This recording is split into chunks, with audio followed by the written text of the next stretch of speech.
এই থাকুন ম্যাডাম। ঠিক আছে, এইটাই আলো।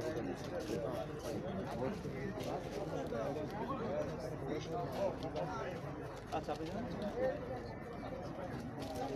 বয়স্ক কেউ থাকলে আসেন।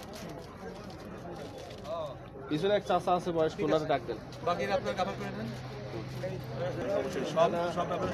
আমাদের ইট পাথর, আমাদের টাকা যেন ইট পাথরে না যায়, আমাদের প্যাকেটে যায়। আমাদের সুযোগ্য ওসি সাহেব আছেন আপনার সাথে। ধন্যবাদ আপনাদের সবাইকে। আসলে এত রাত্রে আপনাদেরকে পেয়ে গেলাম। আপনারাও যে শীতার্তদের জন্য ফিল করেন বুঝতে পারছি। আপনারা দেখেছেন যে গত কয়েকদিন যাবৎ শীতের তীব্রতা প্রচণ্ড বৃদ্ধি পেয়েছে, সাথে শৈত্যপ্রবাহ রয়েছে। তো এই প্রচণ্ড শীতের মধ্যে যারা সুবিধা বঞ্চিত এবং হতদরিদ্র যারা যারা প্রান্তিক জনগোষ্ঠী, তারা প্রচণ্ড কষ্টের মধ্যে রয়েছেন, আমরা সবাই জানি। এই চিন্তা থেকে আসলে আমরা জেলা পুলিশ বাগেরহাট এবং পুনাক বাগেরহাটের উদ্যোগে এই শীতবস্ত্র বিতরণের এই পরিকল্পনা করেছি, যাতে করে এই যে ছিন্নমূল সুবিধাবঞ্চিত যারা, তারা শীতের কষ্ট কিছুটা লাঘব হয়। পুনাকের সম্মানিত সভানেত্রী আমার সঙ্গে আছেন।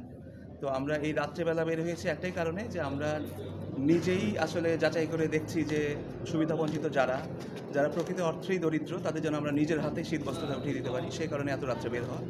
এবং আমি আশা করব যারা বাগেরহাটের যারা সুবিধাভোগী যারা আছেন এবং যারা আসলে অবস্থাপন্ন মানুষ, তারা সবাই সহযোগিতার হাত বাড়িয়ে দেবেন।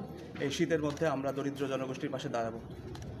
এবং আমি আপনাদেরকে আমাদের বাগেরহাট পুলিশের পক্ষ থেকে বলছি যে পুরো শীত জুড়ে আমাদের এই শীতবস্ত্র বিতরণ কার্যক্রম পরিচালনা আমরা করব, এবং এক একদিন এক এক এলাকায় গিয়ে আমরা রাত্রে বেরোবো এবং নিজ হাতেই যারা দরিদ্র এবং যারা সুবিধা বঞ্চিত, আমরা নিজের হাতেই তাদেরকে শীতবস্ত্র দেব। ওই যে